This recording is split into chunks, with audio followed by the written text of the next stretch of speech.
Well, thank you very much indeed, ladies and gentlemen. Some of you may have seen the story written on page 3 of the UK column. You may be familiar with it, but obviously I'll go into it in a lot more detail now, and I will invite a few questions if there's anything you'd like to tell me afterwards. Now, I'm going to tell the story. It's a complex story, as these stories tend to be, and I will be moving around a little bit chronologically, so I hope not to confuse everybody. I'll try to make it as comprehensive as I possibly can, but you'll understand once I get into it is why I've had to juggle around a little bit. There are two key elements in this story that I think most of you in this room will recognise straight away. One is the sickening and harrowing treatment dished out to defenceless victims. The other is the indifference and the collaboration of the authorities afterwards. And in this particular case, we believe it takes this to the very top of the government in Scotland. It goes that far. And I'll demonstrate why that is the case. Now, first of all, I'll tell you the story how it began. The story revolves around Aberdeen, and it revolves around a family called the Mackey family. It's a man called Dennis Mackey, his wife Anne, and they had 2 children. First, a boy called Greg, and the second, a few years later, a daughter called Hollie.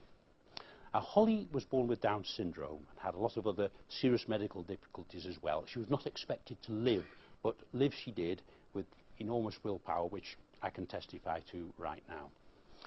Now, the family were, I suppose, a normal family as one would expect, although Dennis was a womanizer and could be violent at times. But the marriage went on. I'll take you up to 2000. In the year 2000, when Hollie was 20, there was a violent disagreement between Dennis and Anne Mackey. She's Anne Greig now, which is a maiden name which is reverted to for reasons which would be obvious.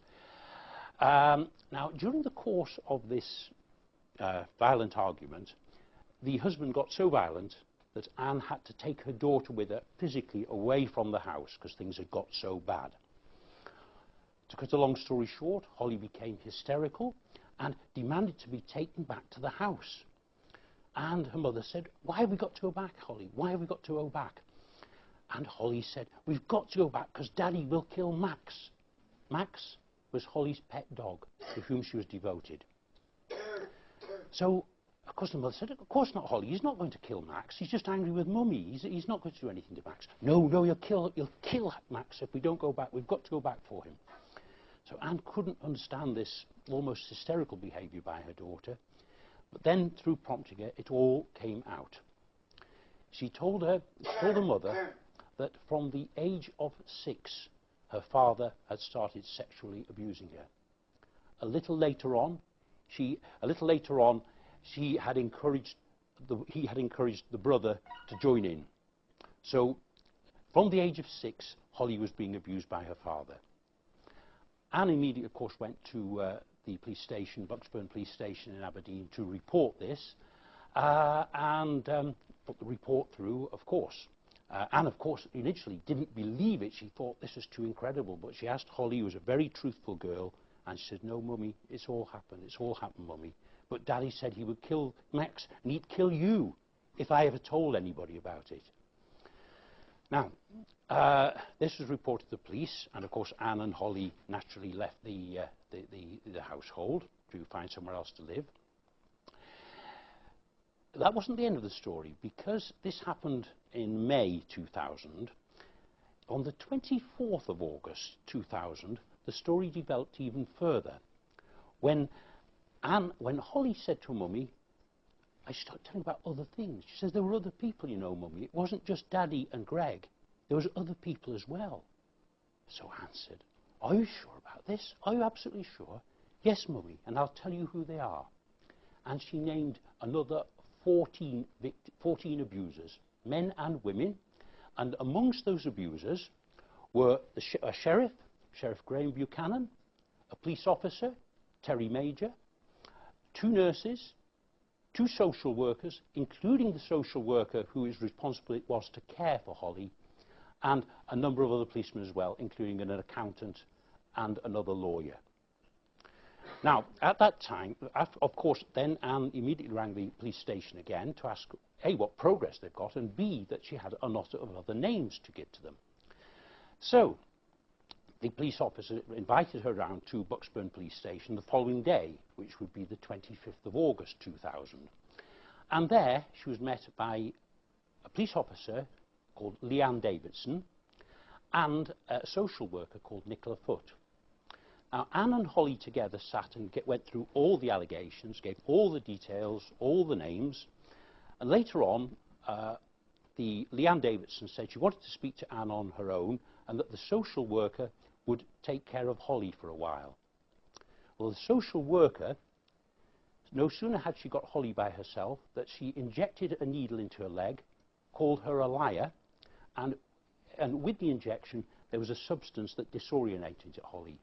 Now, when Hollie had finished, or when Anne had finished with Leanne Davidson, the officer who was doing the investigation, she noticed that her daughter was in great distress, and of course, being Down syndrome, she couldn't explain exactly what had happened other than she'd been injected.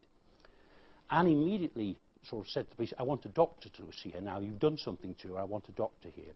Of course, the police kept her there saying they were trying to find a doctor, but they couldn't find one. And she sat there for 3 hours until, presumably, the drug had started to wear off. In fact, Anne took the daughter to her own doctor the following day, and of course, he couldn't find anything, but he said, well, the kind of drug that was injected would be one that would be not possible to trace 24 hours later. Now, obviously, all that information then had been given to the police, and Anne expected that action would be taken. But time went on. For a week or 2 weeks, nothing happened. 11 days after Anne had been to the police station in Aberdeen to give out all the names of these well-known and eminent people, there was a knock on her door. 10 people from the local psychiatric institution grabbed Anne, pulled her trousers down, injected her, and threw her into a van, leaving Hollie screaming in the flat that they had.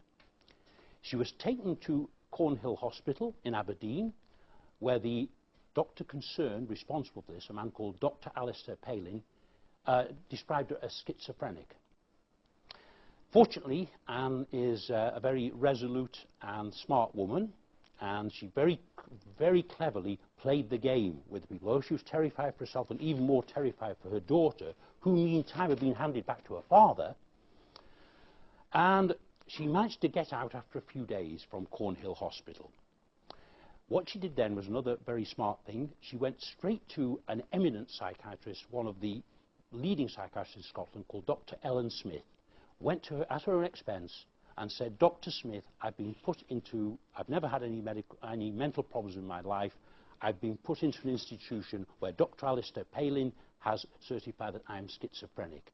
I don't think there's anything wrong with me too. Will you do all the tests you can on me and come out with an honest appraisal of my mental state? Dr. Smith did a full appraisal, which obviously we have the documentary evidence, saying there was absolutely nothing wrong with Anne whatsoever. She'd been virtually kidnapped to try to make sure that she couldn't say anything, to be discredited, and for Hollie to be given back to her paedophile father. And of course, they were so worried about all the names that had been mentioned. Now, Anne got back home and got with Hollie and all the rest of it, and tried very hard to get things going. But the case never took off, which I don't suppose will surprise anybody in this room, knowing the things that we know. And at the time, the case was effectively blocked by the Procurator Fiscal in Aberdeen. Now, the Procurator Fiscal in Scotland is like the Crown Prosecution Service in England and Wales. They decide whether charges should be laid and all the rest of it, having examined the evidence. Now, Mrs. Angiolini was the Procurator Fiscal at the time, later to become Lord Advocate, which is very relevant to the story as it stands now. So nothing at all happened. Despite all the pressure that Anne was putting on, and with the help of some of her lawyers as well, but nothing happened, and the whole case was dismissed. The police actually said that they had only interviewed Dennis Mackey, and 2 years later the son Greg Mackey, which they have confirmed in writing, but we shall show that that is false in a little while. Now, Anne tried everything from that time to try and get the story out. There were other issues, including financial issues, divorce issues, which I won't go into during the course of this talk, but a lot of very, very serious issues.